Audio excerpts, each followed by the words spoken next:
Hey guys, what's up? It's Megan. Welcome back to my channel. My car mount thing just doesn't work, so I'm annoyed of it and I'm just gonna give up.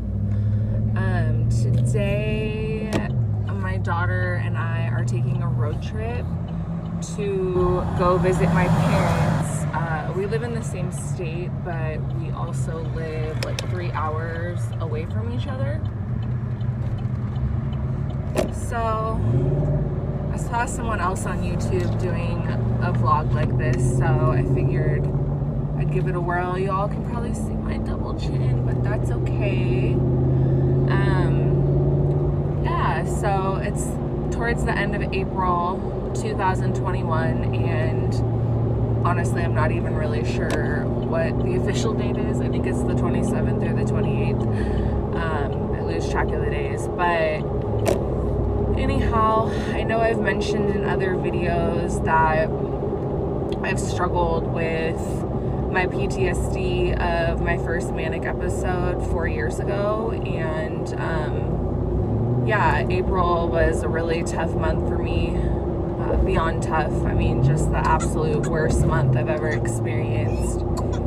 And I will say that the PTSD is getting better with the years. I've only really had one PTSD episode this recent year that we're in right now, and it came out of nowhere, and I was just really paranoid and started getting anxiety and basically had what I would call a panic attack. So luckily I only had to deal with that once, and I hope that I'm through the worst of it. Last year I had just found out I was pregnant in April, which actually is so ironic. I mean, that's pretty amazing that I found out I was pregnant in the same month years ago that I had the worst month of my life. It's almost like God or the universe has blessed me, because he saw how much I struggled during that time, and how basically cruel people were to me when I was at my most vulnerable.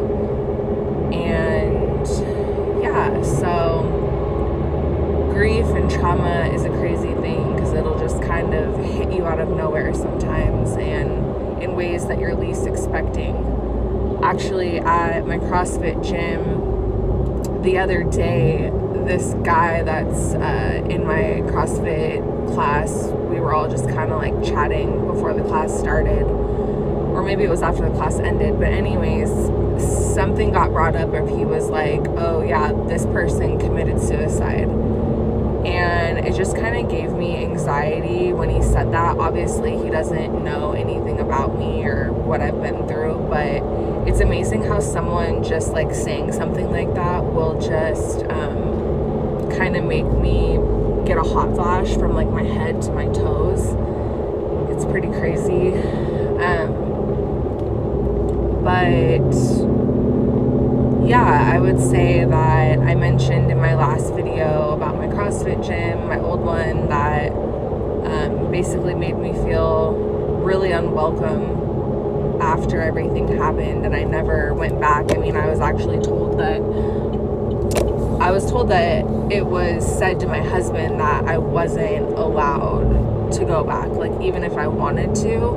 I didn't really want to, because I was so humiliated, but finding out that they didn't want me on the other end was an extra level of a jab to my heart. So present day, my husband and I just joined a new CrossFit gym, and I absolutely love it, but I am getting a little bit triggered in the sense of I know there's lots of people out there that I don't know personally that know that I have bipolar and know kind of what happened, because all my manic posts back then on Facebook were public, and I haven't been on Facebook in years, but if your post on Facebook is public and people comment on it, then they're mutual friends. It might pop up on their page. So there's actually a guy at my gym that went up to my husband in private and started asking questions about bipolar disorder, because he is concerned that one of his family members has bipolar disorder. And I thought it was really cool that he felt comfortable going up to my husband and asking him about that. But also I'm like, how does this like random person that I've never met or talked to, or I can't see any connection between him and myself, like how does he know? He must know that I have bipolar in order to ask my husband about it. So it was just weird, but at the same time cool. That's kind of my whole point why I have my channel, is because I want to normalize having mental illness in a way, because although people that live with mental illness, their lives are far from normal, I truly believe so many people don't get help because of the embarrassment, the stigma, feeling weak.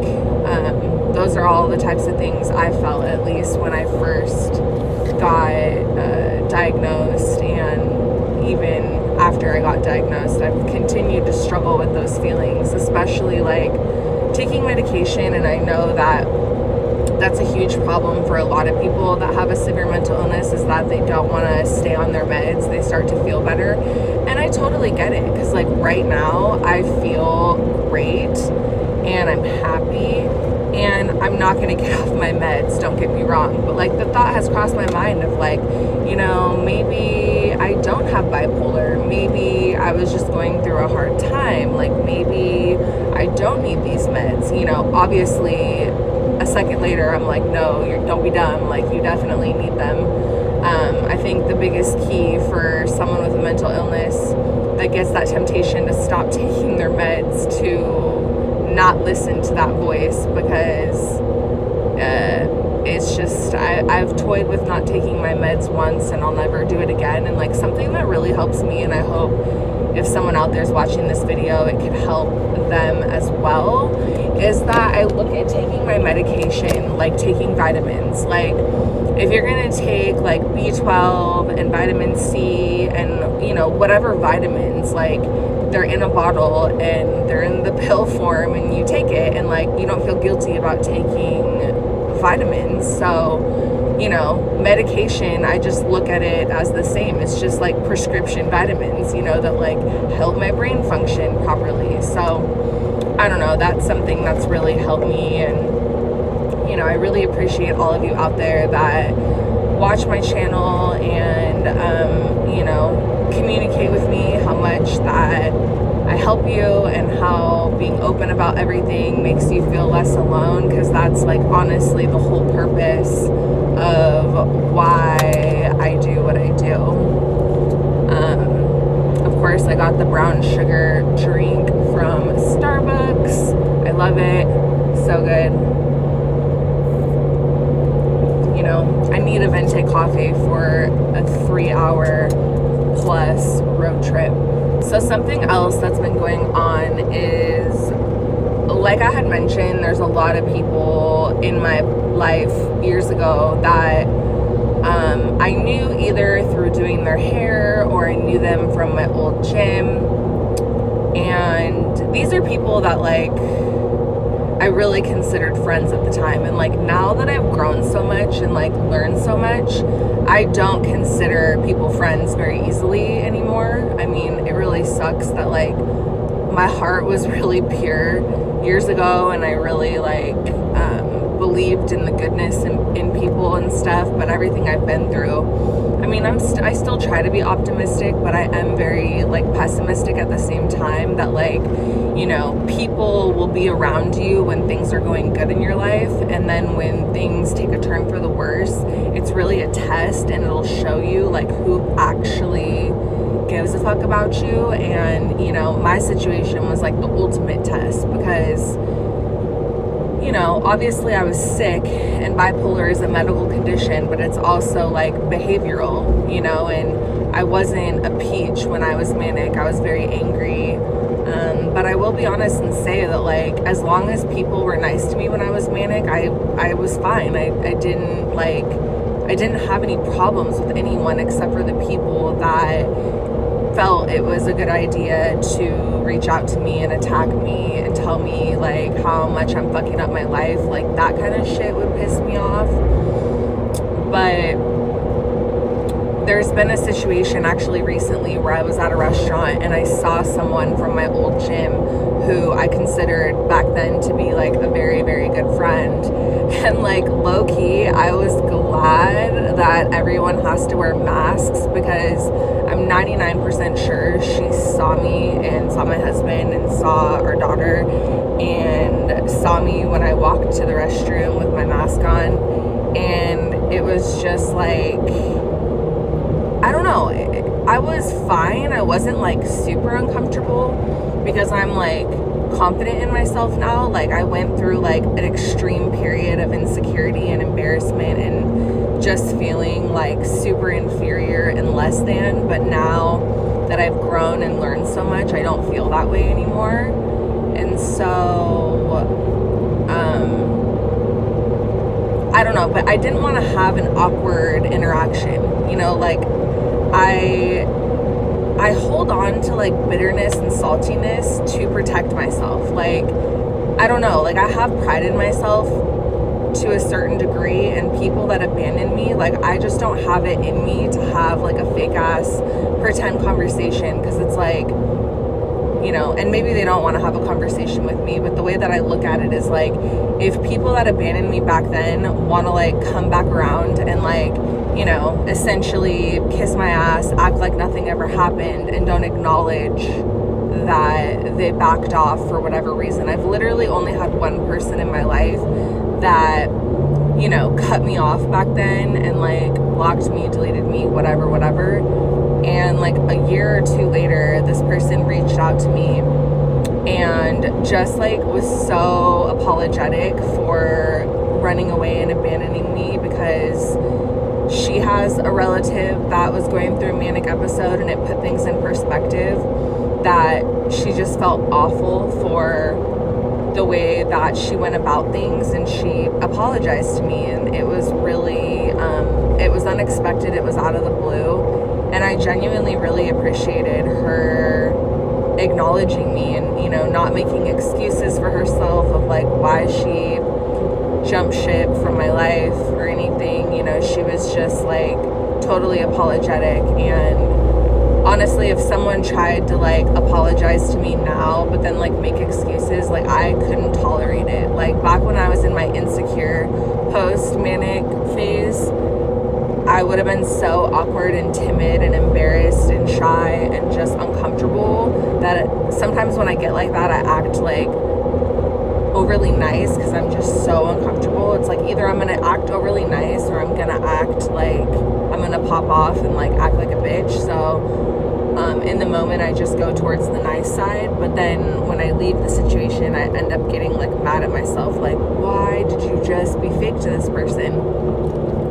So I don't know, life is funny, and I think as life goes on, you know, when I went through my manic episode, I kind of felt like life was over and that was it, that was a wrap. But it's like ever since I had Remy, I feel like my life is just getting started. And you know, Remy's gonna grow up, she's gonna play sports, there's gonna be other kids on her team, maybe, you know, parents of kids that are my age that, you know, at the time of my manic episode didn't have kids, and now they do, and I have Remy. And you know, I believe I will cross paths with some of these people again, and like I hope, you know, I can hold my head high and, you know, act respectfully, but at the same time, like I feel a need to stand my ground with like standing up for myself and like, you know, not letting people get off the hook for talking shit about me, abandoning me, and then, you know, now wanting to just like not acknowledge anything that happened. And yeah, that would be a trigger, definitely. So, you know, and I know there's people that were in my life at the time that think that they were supportive of me during that time.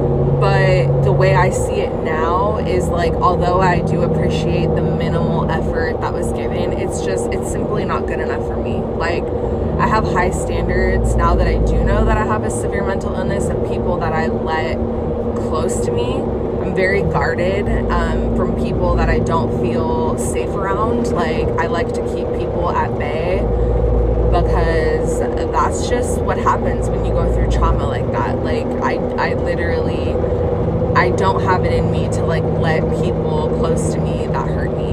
It will just simply not ever happen again. I mean, unless time and conversations were had and apologies were made.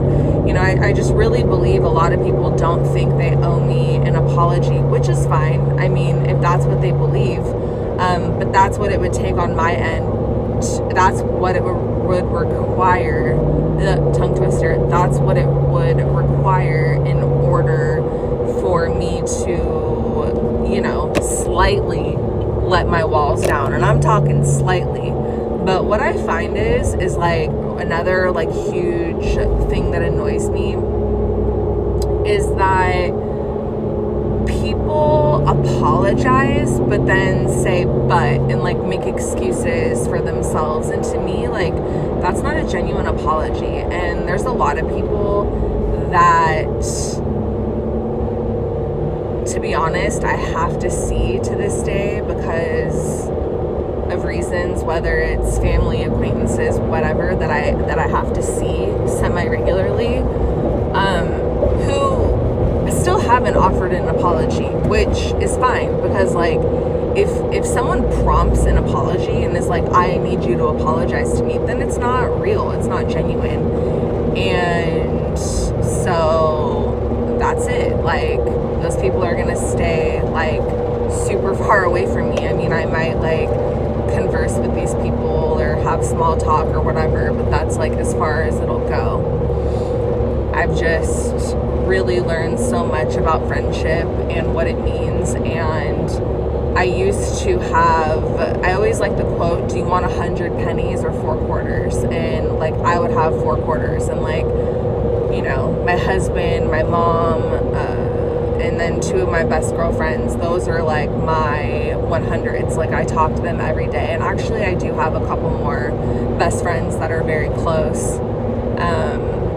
But it's really relieving to just like free myself of, I just look at, perspective is everything. And when I look at my life now and all that I know now and all the wisdom and knowledge and education I have about not only mental illness, but myself as a person, I really understand myself and my triggers and why I am the way that I am. And all of it kind of bases back to my childhood.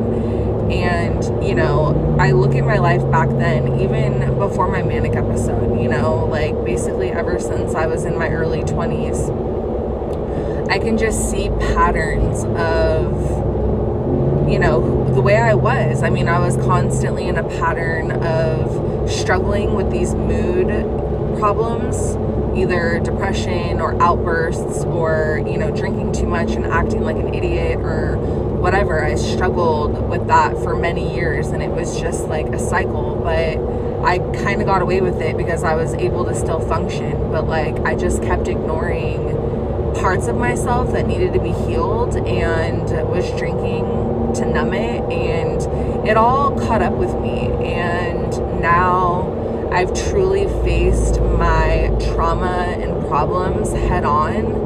I've looked myself in the mirror. I've acknowledged where I have made mistakes. I've made peace with it. I am apologetic for mistakes I've made in my past. I do know that obviously I'm not perfect. I don't think everything in life is someone else's fault. I can definitely take accountability and recognize on multiple occasions where I've fucked up and said, you know, rude things, acted in ways that I'm not proud of. But, you know, all that is just truly a learning lesson, and you don't know how to properly act until you make mistakes. You know, that's life. And I'm just so grateful, like, God works in mysterious ways. And by the way, I'm not hella religious or anything like that, but like, I do believe in God, and I believe in like a higher power in the universe. I mean, I use the word God for like a higher power in the universe. Side note, not that that matters, but I just wanted to throw that out there. But the timing of the universe is perfect. Like, I wanted Remy so much sooner than when she arrived. Like, it was definitely not in my fucking plan to have my first kid at 34. If it was up to me, I would have been pregnant at like 27 or 28. And I tried to be, but, you know, I was dealing with those fertility issues. And by the way, that's also another thing that I'm really like happy that I'm open about. So I've had a lot of people reach out to me that they struggle with fertility too. So it's like mental illness and fertility, two very taboo subjects that, you know, make people feel like less than and alone and scared, and, you know, just like they have to suffer in silence. And it's just like, that's what my whole channel is about, is that I don't want people to suffer in silence. I want people to speak up. Like, I'm depressed, like, I need help. I have anxiety, I'm dealing with panic attacks, like, I need help.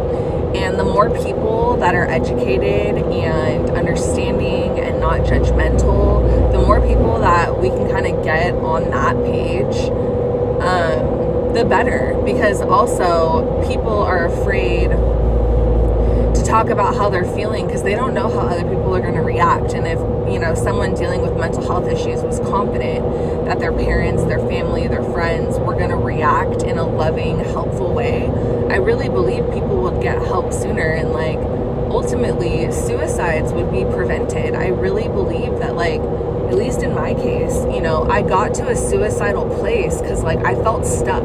I felt stuck in a career that I didn't like. I felt stuck in friendships I didn't like. I felt stuck in not being true to myself. I would act one way and then feel a different way on the inside, you know, as far as like, for example, like with my hair business, I would, let's just say, do somebody's hair and kind of over time form somewhat of like a friendship relationship with them, where I look at it now, I should have stayed fully professional in those times and like not considered those people friends. But, you know, I was kind of dumb back then and I didn't know. I used to think if someone's nice to me and I'm nice to them, that they have my back and we're friends. I mean, that's like honestly the truth. But now I'm like, oh, no, that's not the case. And I've really fucking learned my lesson on it. Oh, hey, right now I'm driving past the casino where I spent all the time when I was manic. Actually, this vlog is super random, so sorry about that, but my husband and I went on a date night, not to this casino right here. I mean, fuck, this is really triggering to just like remember. I would just walk up and down this like street by the casino when I was manic, and like I would always go to the 7-Eleven over here. They just put in a Chick-fil-A by that 7-Eleven, and like I love me some Chick-fil-A, especially when I was pregnant. But yeah, like seeing that 7-Eleven and like having flashbacks of like being in there, like, oh my god, I remember I bought like so much shit at the 7-Eleven, like random shit I didn't need.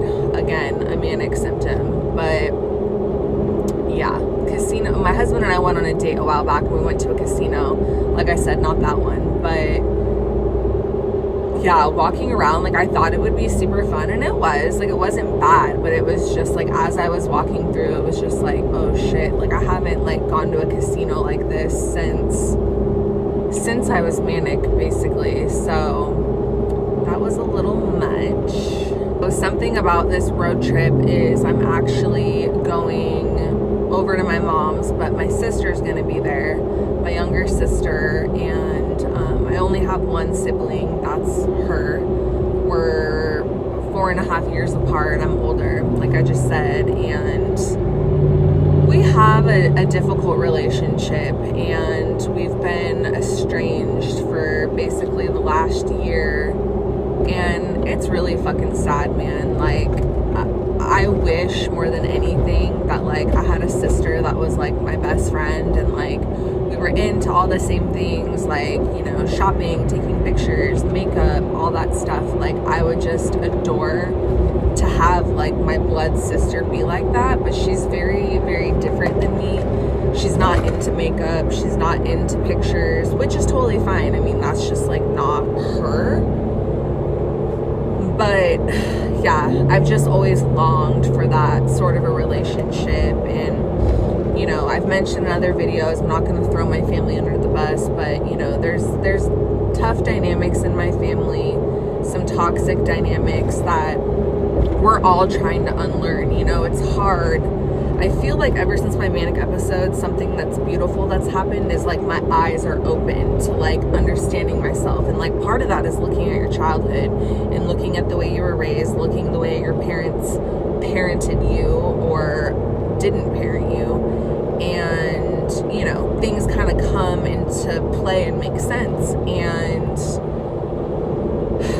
like my sister and I are both triggers for each other. You know, I feel like when you're the older sibling in a family, you're essentially like a guinea pig, and your parents practice and make mistakes and do this and that like on their first child more so than the second or third or fourth kid. And I'm not saying the middle and younger kids don't get shit from parents, because that's not true, but it's a whole nother level when you're an older sibling. And because I was kind of my parents' guinea pig, and I formed a lot of anger inside of me, and resentment and negative emotion inside me at a very like young age. And, you know, I do remember picking on my sister a lot, like bullying her essentially. And I feel really bad about it now. At the time, I didn't know any better, but like I would really pick on her, and like I know that I've traumatized her, and, you know, I've apologized profusely, I've owned it, I've taken accountability, but I mean, she hasn't gotten over it because of the way, I can just tell because the way she treats me, she hasn't forgiven me. And, you know, I really want an adult relationship with my sister, and we've really struggled. And basically for the last year, we've only talked like a couple of times. And the point of me bringing this up is that like my sister is over at my mom's, and she's actually pregnant, and she's due to have a baby in August. So that means Remy will have a cousin. She's having a little boy.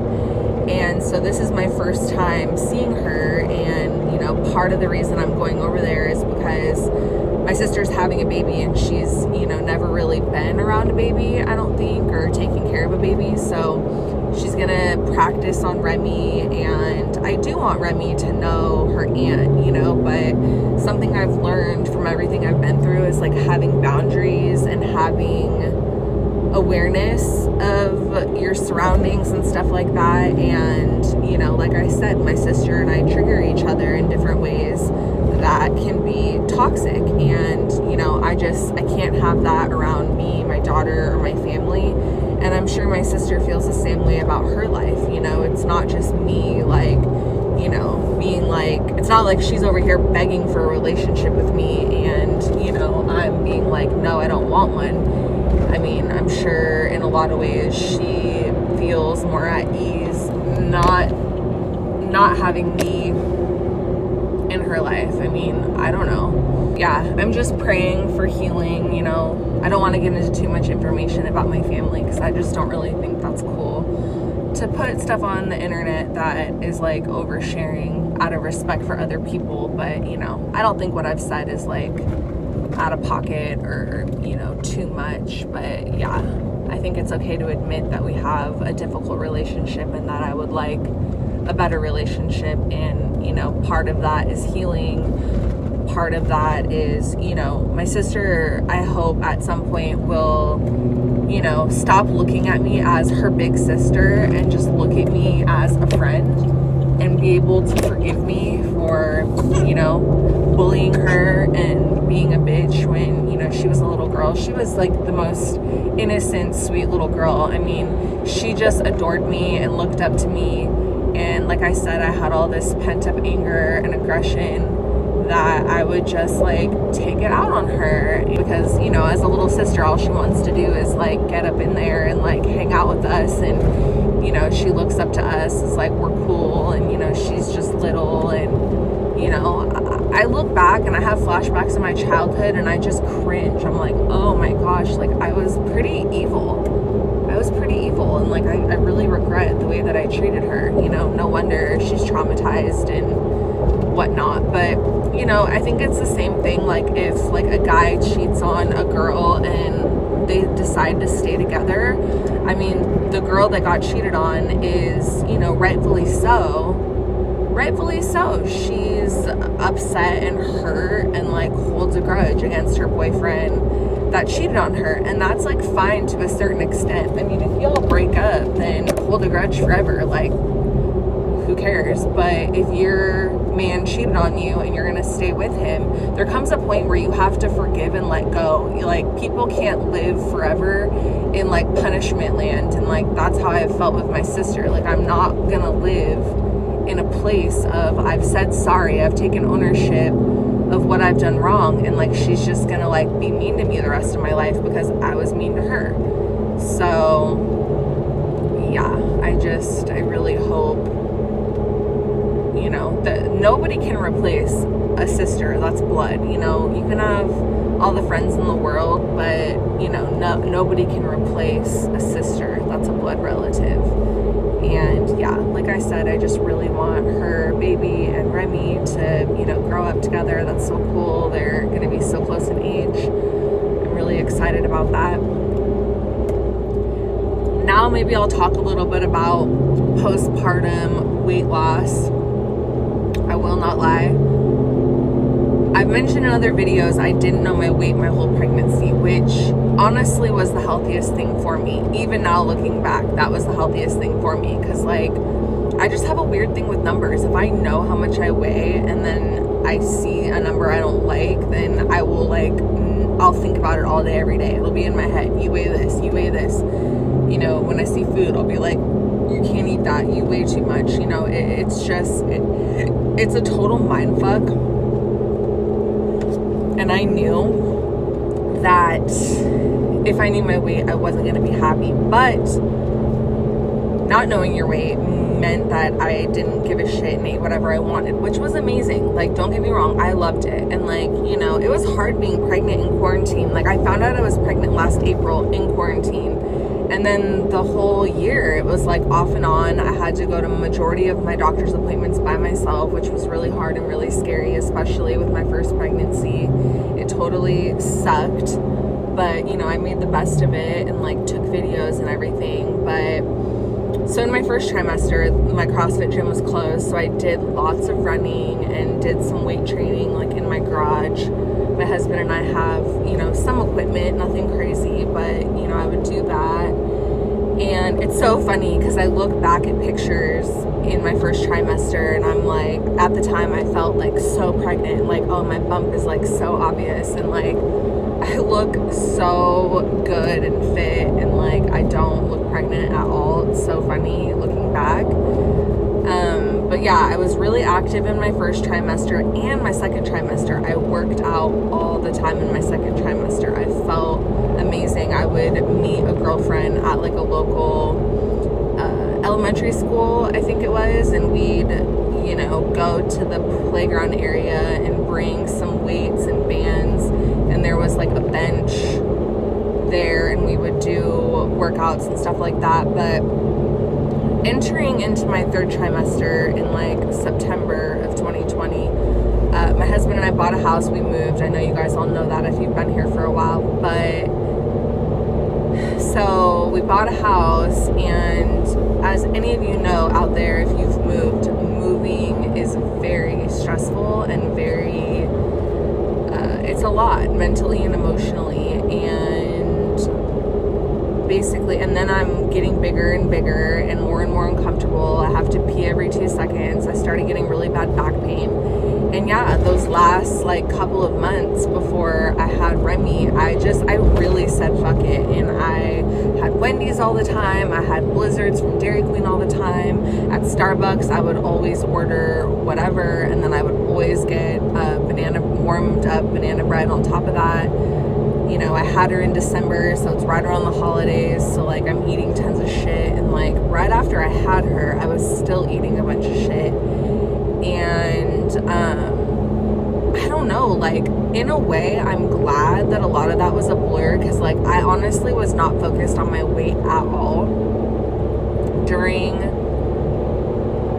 my pregnancy and postpartum. Like I didn't think about it.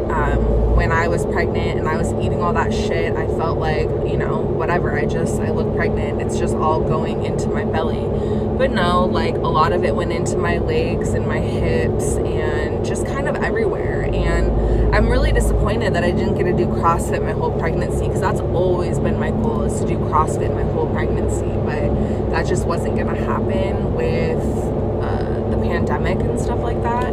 So definitely in my next pregnancy, I hope whenever that happens, we're past all this shit and I'm gonna be able to do CrossFit my whole next pregnancy.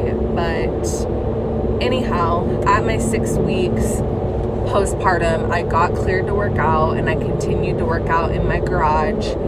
And you know, I didn't realize how much weight I had gained. Even after I had her, I would look in the mirror, and it wasn't like, oh my God, you look awful. The first thing that kind of got me feeling down was like, I can't even believe I did this. I tried on my freaking skinny jeans when I was like 3 weeks postpartum, and like clearly I could like not even get them over my knees. But that was kind of like a reality check of like, okay, you're a lot bigger than you think you are. And that kind of got me wanting to take like progress photos. So I've been doing that, and that's been really helpful. When I do kind of need a boost, I'll do like one of those like collage things where it's like before and after, like this date to this date, and I'll see like I'm losing inches and stuff. So that's really rewarding and everything. But my husband and I, you know, people are lying if they say having a baby is not hard on your relationship, because it fucking is. I mean, it's crazy how the most joyful, amazing thing that happens to both of you can kind of cause like tension and distance, which it did for my husband and I. We're totally a lot better now, but like, yeah, the first like month or two, it was pretty rough of, you know, being on edge with each other, even though we're both so happy. I mean, it's just a shame that, I mean, I was bitchy. I'll fully admit that. My husband is like really a saint, but usually I kind of start shit with being bitchy. But, you know, we both kind of woke up basically when I was about, let's say, 8 to 10 weeks postpartum, and we're like, okay, we need to join a CrossFit gym again. Like, we both miss it. That's our lives. We do CrossFit. We kind of lost track of it during the pandemic. And it's just been wonderful to join this new gym. For me, I see the best results for myself with my fitness when I not only do CrossFit, but I also do extra cardio on top of that. Like when I was in my best shape, I was doing CrossFit 5 days a week, and I was also like running between 5 and 10 miles a week on top of that. And that's when I was like the most lean and toned. So my husband and I are going to Sedona, Arizona in like a week and a half, I think. Yeah. And we're freaking excited. Like, I'm usually not much of a traveler. Like, I'm a homebody. The real reason behind that is I don't like to leave my dog, and I can't take my big ass 140-pound dog on an airplane. But with the pandemic and everything, like, I am ready to travel. I am ready to get some sun. But, you know, I'm coming on. I'm 4.5, almost 5 months postpartum. And, you know, I know that's not very much time, but like, I'm a very determined person. And when I like set my mind on a goal, it's like, I am going to reach that goal. And And, I know my body isn't going to be like perfectly where I want it when we're in Arizona, but like that's very motivating to know that in just a week and a half, like I have to be in my bathing suit, in the hot weather, in the pool, and I want to feel my best. I want to feel pretty. I want to feel like I look good, and there's nothing wrong with that. There's nothing wrong also with women that are postpartum that like don't have the energy for anything. Like that's fine. But what I like to do is like set goals, and I want to be as fit as possible because obviously, I want to look good, but I also want to feel good. I want to have energy to take care of my daughter, and taking care of my dog is like a whole other thing. He's like a second kid. He's a ton of work as well, taking care of him. So I'm basically taking care of 2 kids. So I need my energy for that. And, just now, recently, I'm kind of starting to get those compliments of like, wow, like you look great. I can tell you've lost a lot of weight. And that is like so exciting. So, with CrossFit, like I said, in my 3rd trimester, I didn't really do shit. And so, not squatting at all for like 3+ months really just made my butt like more flat and flabby and cellulite-y, if that's even a word. And yeah, just not bomb at all. But doing CrossFit, I've been doing it for about 2 months now, and doing CrossFit just changes your body's composition. Like even if you don't lose weight, it just like kind of proportions out. And so, and I've been trying to eat healthy. My biggest nemesis is that my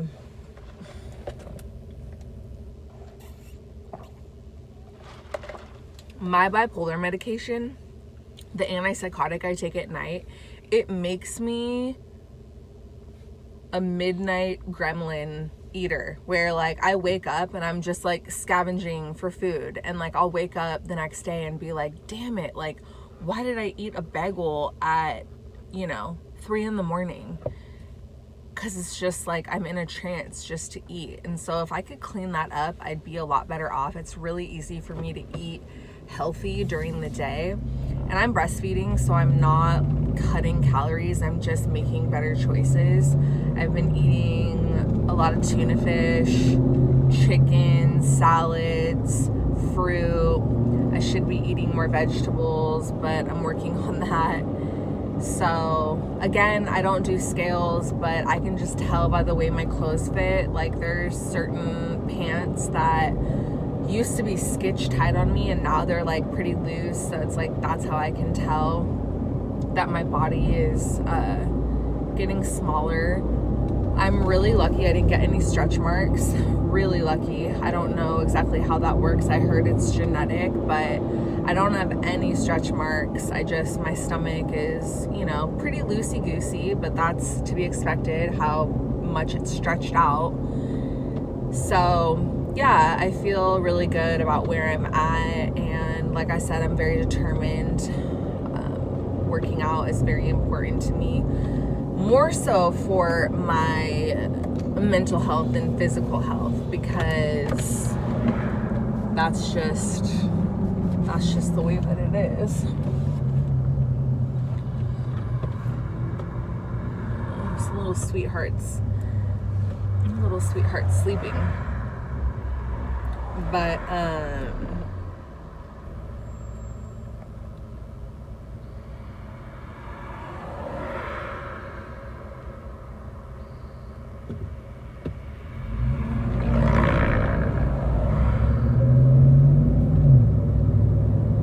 so it's crunch time this next week and a half. Like what I'm doing is like I'm doing CrossFit basically 4 to 5 days a week, more like 5.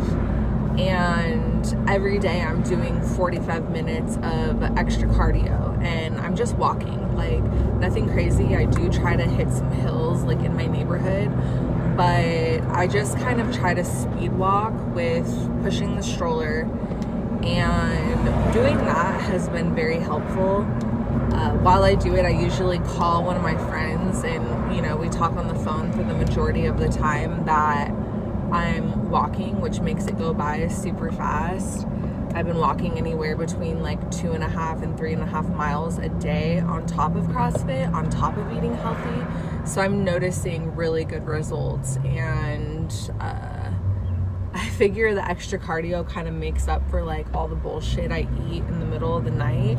I'm seriously thinking about getting a piece of paper and putting it like on my fridge before I go to bed and saying like, do not eat too much right now because you're going to regret it in the morning. I just like, wow. I need to clean that up. Like last night, I only had apples. Like I get those bags of apples from Trader Joe's, and like that's what I try to eat in the middle of the night. Like I'm the kind of person, like I can't have shit in my house. Like if I get ice cream, I'm killing it that night. Like I'm not the kind of person that can have like desserts in the fridge, and I don't have discipline. Like I will eat it. So like I can't keep unhealthy food in my house if I'm trying to like get in my best shape.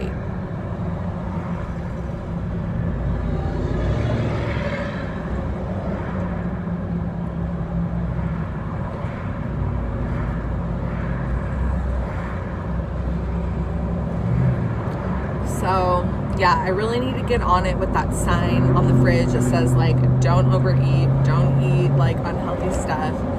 Continue to not have anything in my house. I mean, like I had bagels, which like isn't unhealthy, but it's just like, oh my god, do I really need to eat a bagel in the middle of the freaking night?